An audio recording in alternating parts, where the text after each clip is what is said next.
Welcome back to the Calling It How I See It Sports Pod. I'm your host, Blake Tarrants, and I hope you enjoy the second part of our interview with Cameron Black. The first part, we focused on introducing Cam and heard his captivating story of announcing a professional basketball game at Madison Square Garden.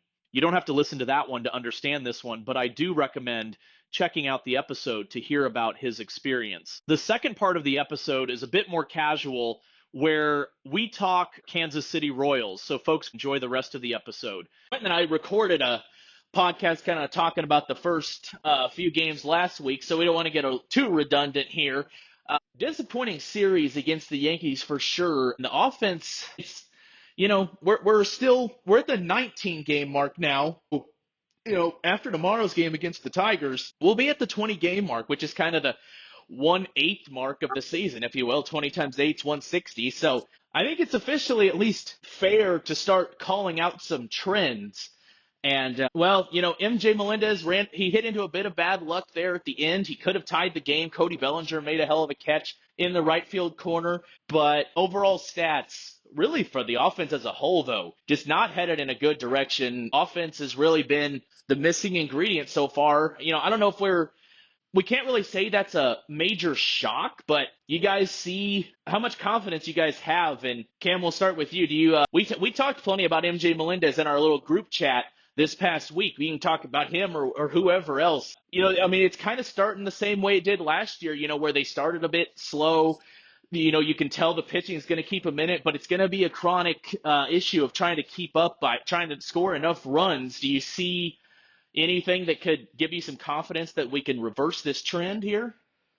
Well, I would love to say yes. I guess what gives me confidence is that, or maybe confidence may not even be a good word. Hope might be a better word. That it's a lot of the same guys from last year. So you want to think that they will eventually find their footing because you still have Bobby and Vinny and Salvi and Michael and those guys. But I agree with you. It is very troubling and surprising that there has been, other than a couple of exceptions, we have had a couple of blowouts that have been really nice to see. We had a blowout against Milwaukee. I feel like we had another one not too long ago. But other than those couple of blowouts, our offense has been kind of stagnant, and that troubles me. Like even Bobby, not that Bobby is having a bad season by any stretch, but he seems relatively human at the moment. He still has good games, but he's not doing the sort of things yet. And I'll say yet, that we have grown accustomed. We have gotten spoiled with both our teams. We've gotten spoiled with Bobby Witt, just like we got spoiled with Patrick Mahomes. So whenever they are not performing to that level, it doesn't necessarily mean they're doing bad. It just means that they're not performing to what we're used to. And I haven't seen that from Bobby yet. He's still doing well. Things that trouble me, other than the offense, if we want to talk about specific players, and you and I did talk about this might be a little superfluous to you, but I'll talk about it anyway. And unless he makes a huge turnaround, I'm done with MJ Melendez, and I'm ready to see him get traded. We have been hearing about MJ and how he's making all these improvements. We've been hearing that for like 3 or 4 years now. It seems like he is one of the storylines every offseason, headed into spring camp. MJ's doing this, MJ's doing that, MJ's working on his swing. Okay, where is it? Because I'm not seeing it. It's not there. I'm sure MJ's a really nice guy. I'm not sure he's a great Major League Baseball player. I'm just not sure. Hunter Renfroe, the jury might still be out on him. He made some great catches last night, even against the Yankees. Even though we lost, I still heard him make some great defensive catches. It did kind of concern me at the very, very beginning of the season. Do y'all remember the game? It might have been the first game where it was the first game. It was opening day. Balls were getting hit to him, and he was missing more balls than he was catching. And at one point, he was chasing one around. It was rolling around on the ground. He was chasing it like a dog. And that was irritating. And if he's not, especially considering when it goes out of play like that, all you have to do is basically throw your arms up and concede the play, and they usually will rule it a ground rule double, and he turned it into a triple. Yeah, exactly. He turned it into a triple by doing that. And then the guy the player on third, I forget who it was, but he basically just walked home because Renfroe's throw was late. or it was late or it was off target, one or the other. And so that was frustrating to me. And it's frustrating because if you are going to be lacking defensively, your bat better be making some noise to make up for your defensive lacking. And his bat is not making any noise. Now, having said that, I have heard him as of late make some catches. I still haven't heard him do much offensively, but the other 8 guys aren't doing a lot offensively either. But I have heard him make some catches, so that's good. So I'm not totally ready to ship him off somewhere else like I am MJ Melendez, but I need to see some improvement from him. I think that's all I have offensively at the moment. Q, what you got? You seeing, we talked a lot last week about, Jack Caglione down in the minors. We kind of talked in the preseason pod that we did. We talked a lot about kind of needing to see, like, one of my three things that I had that I wanted to see from the organization as a whole was some increased juice in the bats at all levels. Because, the whole talk last year, especially, say when Vinny Pasquantino got hurt at the end of August, was how they had to go grab 40-some-year-old Yuli Gurriel from the Braves AAA team because they don't have confidence in Nick Prado. They had little to no depth.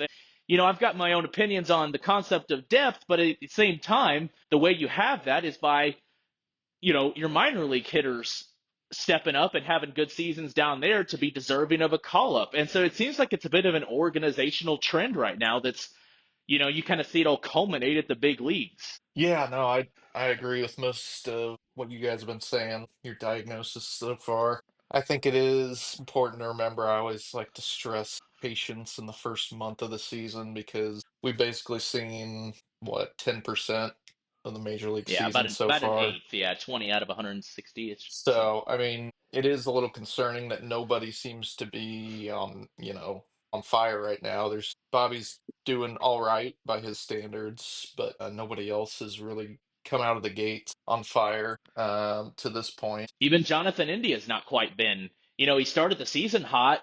Drew, I think it was like 8 or 9 walks in the first 10 games, and He get he of course he tweaked his quad, so he's been a little gimpy, but he's kind of gone cold a little bit too. he So gets you kind on of having the base, man. same. He does get on He base, gets on base. but Billy Bean would love him. oh yeah, I do I like that aspect of India for sure. I think that he added an element that we were missing last year. I think he's really good. He's going to be good in the long term at the leadoff spot. So, I mean, it's good to see that he's kind of doing what we intended him to do when we picked him up. But, I think, like you were saying, Blake, this kind of mirrors last season where we kind of stumbled out of the gate. I think it feels like kind of a Royals trend to kind of start the season cold from the bats. hmm I don't know why that is. I mean, we've had a pretty tough schedule as well so far. Obviously, going to New York and getting swept by the Yankees and playing some divisional series as well. But I think as the weather warms up, hopefully we'll start to see the bats warm up as well.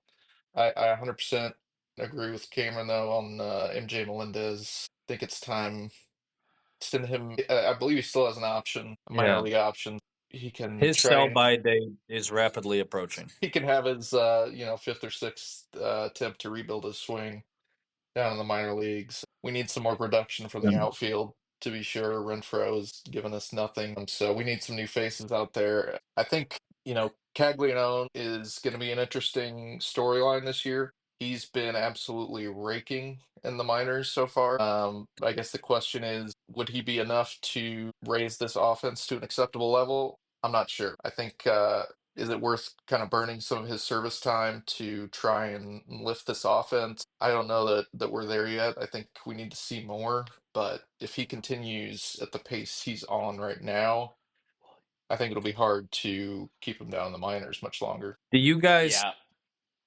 think in your opinions? I looked up Caglione and saw that he is a first baseman. By by usually he's a first baseman. Obviously, we have a first baseman. Do you think that Caglione that we could find a spot for him? Well, I don't know, say left or right field. There has been plenty of talk about that because he certainly has the arm for it. We know that because he pitched in college, so he can throw. Right. He's not going to be a pitcher in the pros. He's not going to be a two-way player. There's no Shohei Ohtani here, but No.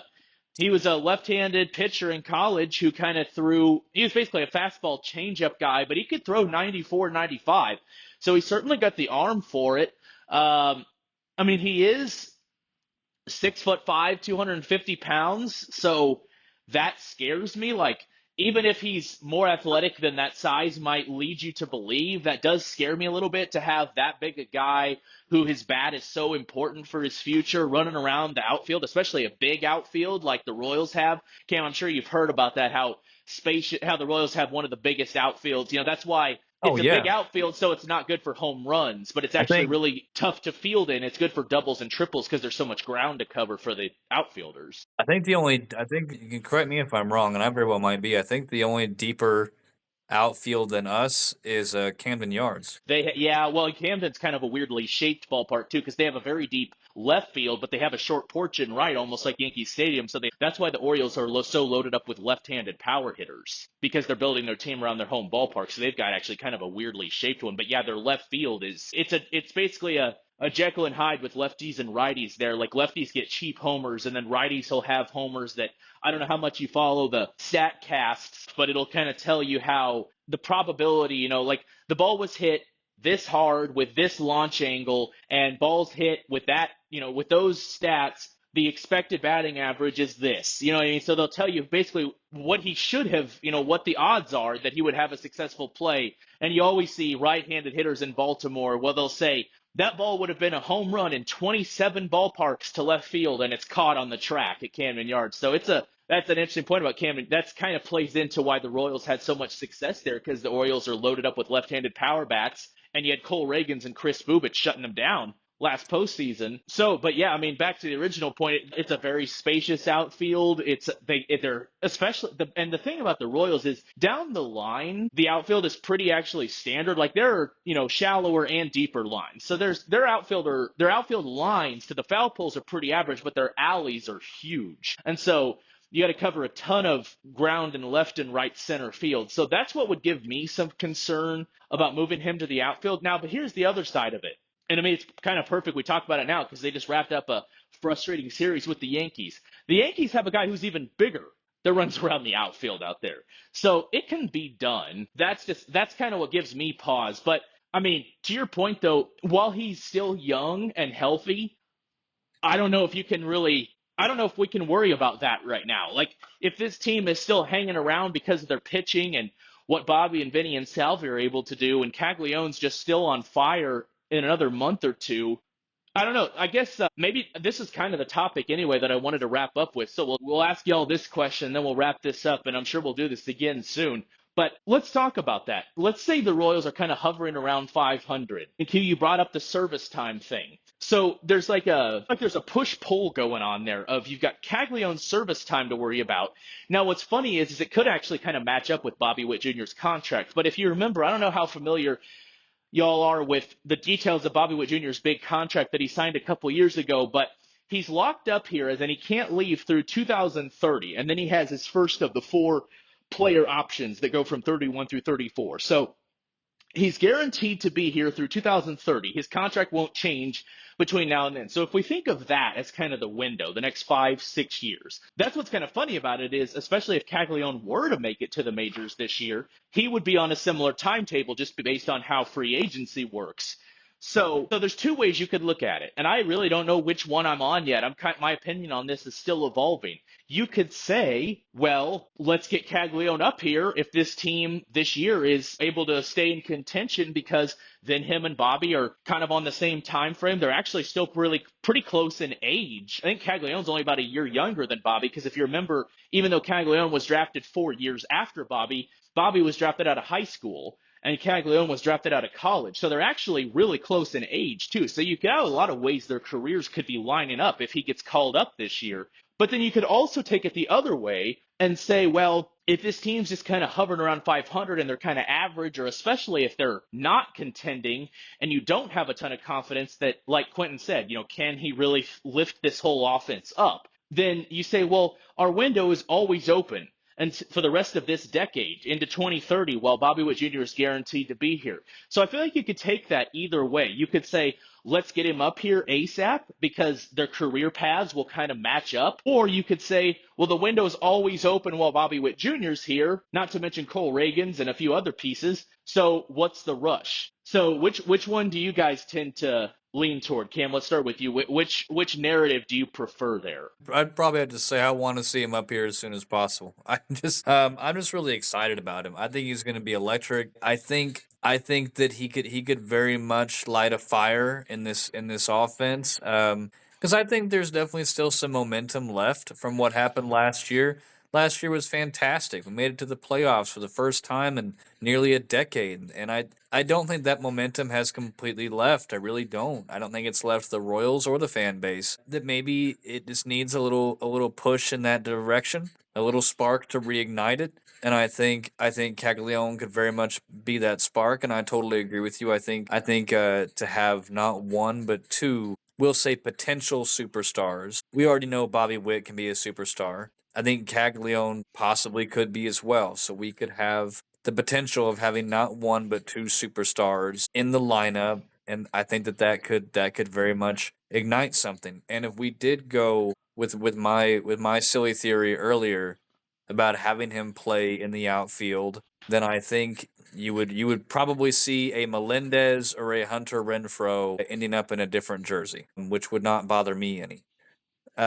So I can definitely see the value in holding him back, though. I really, really can. I'm just excited. Selfishly, I just want to see him come up, and I want to see what happens with him in a Royals uniform with Bobby Witt. Q, where you land on that little continuum there? I completely agree that selfishly, I would love to see him at home for the next series, suiting up at first base. I think he would definitely bring electricity to the season. You'd find somewhere to play him, whether it's putting him at first and Vinny DHing or vice versa. Obviously, you can find a way to get him in the lineup. And I think it's a good point that having him and Bobby in your lineup pretty much improves everyone else as well because those hitting in front and behind him are gonna, be able to draw better pitches and just have that confidence that they have guys behind them that are able to just knock the snot out of the ball. So I think I would- regardless of when he I comes up, it's going to be fun to watch. It's going to be must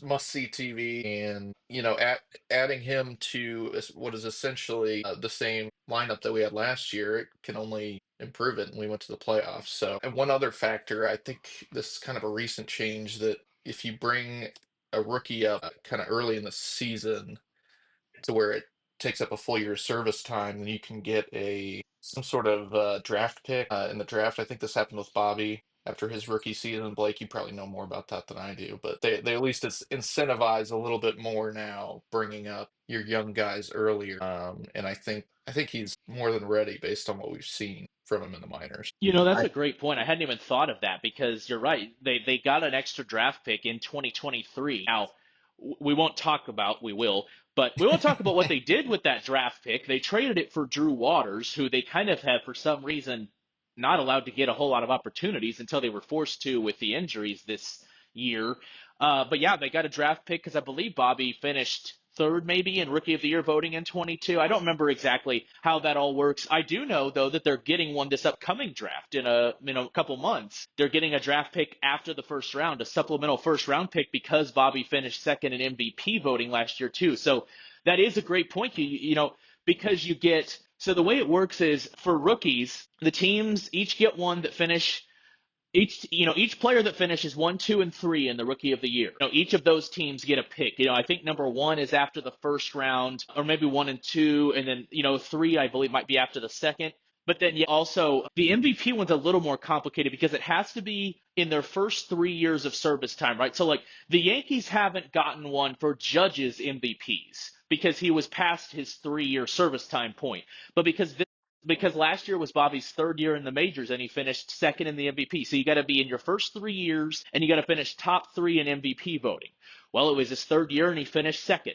So the Royals get a first round pick this year because of that. So you're right. If Caglione can come up, and yeah, to your point too, you're right there. He has to get so much service. He has to kill a full year of service time, which isn't that difficult. That basically just means that he has to be up for, like, there's only 8 days difference there between the full year and a full year of service times. If he gets called up by May, it would be relevant.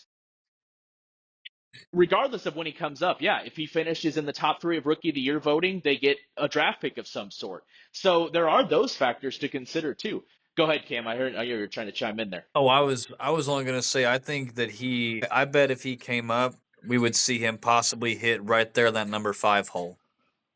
Yep, I I agree. say I say so just because the first four seem to be pretty solidified. Yep. India, Witt, Pasquatch, and Salvi. So I could see Caglione hitting in that 5 hole right there. I agree. I think that would be the plan. Now, to extend this out, and then we'll wrap up after this. Now that Q brought up that conversation, because I really hadn't even considered that in the calculus there, they do have to bring him up relatively soon. They'd have to bring him up by May, I believe it is, for him to be able to accumulate enough service time for him to be eligible for those draft picks and for that rookie of the year consideration. Plus, even just getting out of the minutia of the rules. That's just generally how it works, right? Like, even if he comes up in July and just absolutely rakes and tears the cover off the ball, that's not going to be enough to win a rookie of the year because they're going to give it to a guy who spent the full year in the major leagues. You know, Paul Skeens is kind of the first example we've seen of somebody who won the rookie of the year after coming up like well into the season last year. I think that was like maybe June.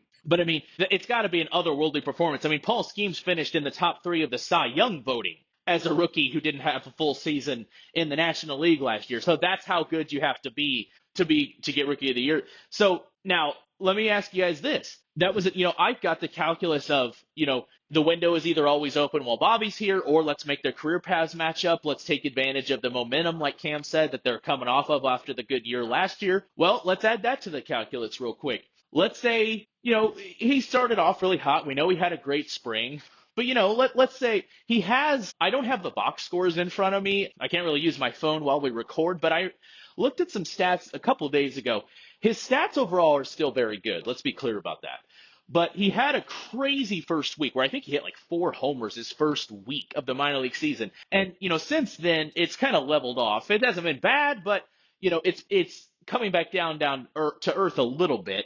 So let's say his stats are more just good instead of great in come May 1st or whenever the deadline is. Is that another thing you add to the calculus? Like if you don't think he's quite ready where he's going to be rookie of the year caliber and or your deadline has passed and he won't be eligible, but you still, because the trick part here is you don't have to play very much to not be eligible for rookie status, right? So it's not as simple as there's a huge difference between having burned your first year of service time and being eligible to be called a rookie. Q, you might know a little bit about this, Cam. I know this is getting pretty nuanced here, but just follow me for a second. So the way it works is you only have to accumulate so many days to burn your first year of service time, which is essentially just your first step toward free agency. But you can be well short of a full year of service time and no longer be considered a rookie because you only have to accumulate, I believe it's 150 at bats for a hitter or 50 innings pitched for a pitcher. So you could achieve that in just a month or two, especially for a position player and an everyday position player like a first baseman. So even if they bring him up in August, he's going to have probably enough at bats that he won't be eligible for that rookie of the year consideration next year. Again, he won't have burned a year of service time, but he won't be considered a rookie. And obviously, if you're not a rookie, you can't get rookie of the year voting. And if you can't be a rookie of the year, you don't get the team a draft pick. Now, my guess is, even as I'm articulating all this, I'm saying this is way too damn complicated. You do it if you think it makes the team better. If you don't think he's ready, you don't do it. And you just count that as luck, as gravy on top if he gets you a draft pick. But I don't know. Maybe you guys think different. Like, do you factor kind of, things that are separated from the on-field stuff? Do you think that should factor in to these sorts of decisions? Those kinds of nuancy things. I could Quentin, take you a want to stab go? at that. Yeah, go ahead. And just for some background in terms of how weedsy Blake gets on this stuff, Blake and I used to play a baseball simulation game called Out of the Park Baseball. I don't know if you've heard of that, Cameron, but it's a real nerdy baseball simulation on the computer where you can control all the aspects of management, ownership, roster construction, and then manage individual games as well. So that's kind of how we've developed our super intense There's knowledge definitely of this probably stuff. something like that happened while we played. There's probably definitely a Right. story where like we had a prospect that we called up in September just to give him that cup of coffee, and then I'd be like, wait, how many days of service time does he have? And because like I keep stopping you while you're trying to just sim to the playoffs, and I'm like, okay, what's the date? Stop simming. What's the date? All right, okay, how many years of service time does our top prospect have, or how many days or whatever? And I'll be okay, you got to send him back to the minors. And you're like, the season's over in the minors. Why is he going back to the minors? I'm like, because I want him to be eligible for Rookie of the Year voting next year. And then, we'll play in the game a few weeks later when we've simmed through the next full season. And Quentin's like, oh, hell, we just got an extra first round draft pick. How'd that happen? I was like, because I told you to send that guy back to the minors. I knew what I was doing. So, there are those factors to consider. Cam, what do you think? I know I kind of there's a lot of details there. You don't need to retain every single thing I said. The point is, do you factor those sorts of long term kind of you're kind of two or three levels separated from just doing it for what's on the field? How much do you think the JJ Piccolo should factor that sort of concern in when making those calls? JJ Piccolo probably is. Clearly, you are. I'm not. I want him in a Royals jersey tomorrow. As soon as we get back in town, I want him in the clubhouse. Totally agree. Those are definitely considerations that need to be taken, and I'm sure that JJ Piccolo is thinking about things right now. He's thinking about things like that. However, I think the average fan, which clearly Blake is not, I think the average the average idiot like me, who's not thinking about all those things 3 or 4 levels deep and pausing the simulation, wants to see him in a Royals jersey as soon as possible. I am not discrediting all the validity of what you just said, No, no, and yeah. there's a lot there, and you make all the points you made are excellent. But I think for the sake of the team, for the sake of possibly igniting a spark, like I said, and just for Yeah. pure entertainment value to your fan base, dude, if you guys think he's ready, you guys being JJ Piccolo and Matt Q, if y'all think he's ready, then bring him up. Yeah, honestly, like having said everything I said, I do agree that is kind of what it should boil down to. Like, I just nerd out over this stuff, so I'm aware how it works. But honestly, I kind of end up landing where you and the fans who don't bother watching that stuff do. I still kind of end up landing at a lot of the same places. Like, now, again, if the team's struggling and you think you might be able to hold off, and that's a fringe benefit because you don't think the team's good enough to be lifted up by his coming up, sure, you factor that sort of thing in. But if he's the spark, like you've been saying, I mean, there is no time like the present. So I tend to land at a lot of the same places, actually. Yeah, that's how I feel about it. I mean, and it's possible that he's not the spark, and then it doesn't work out the way we hope it's going to work out. But there's absolutely no way of knowing that. I mean, he is raking, but raking against double and even triple A pitching is not like raking against major league pitching. And that's not to say that he can't. It's just to say that we don't know. So he may not be that spark, or he might. But come May, we will have been in the season for a little over a month. Right now, we are, what, 3 games below 500 now? 8-11, yeah. Yeah. So that's not awful, but it's not great. And if things have not started, and to Quentin's point, that does seem to be a Royals trend for starting the season. But by May, the season is, we'll say even the middle of May, the season is a month and a half old.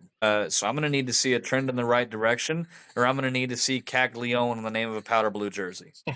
All right. Awesome pod, guys. Cam, we really appreciate you coming on. I'm sure we'll have you on again in the future. I appreciate you coming on and telling us your story, and we'll talk to you again soon, man. Absolutely, Blake. Thanks so much for having me. Quentin, it was nice to meet you, buddy. Great to meet you, Cam. And before we jump off, if I could just ask first the name of that documentary, and then where can people find it if they're interested in watching? I'm super interested in checking it out. I will try to send Blake a link. So the tricky thing about the documentary is it is on YouTube, but it's not really on YouTube. It's on YouTube, but they have it restricted because they're still showing it in film festivals and things like that. Gotcha. However, I do have a link to it, and they've told me I can share it with whoever I want. So I can send Blake that link, and he can share it wherever he likes. The documentary is called Dreamcaster, all one word, Dreamcaster, Dreamcaster, presented by Michelob Ultra. And I will share a link to it with Blake, and Blake, you can do with it what you will. Sounds good, man. All right, folks, thanks for listening and stay tuned to the Calling It How I See It Sports Pod.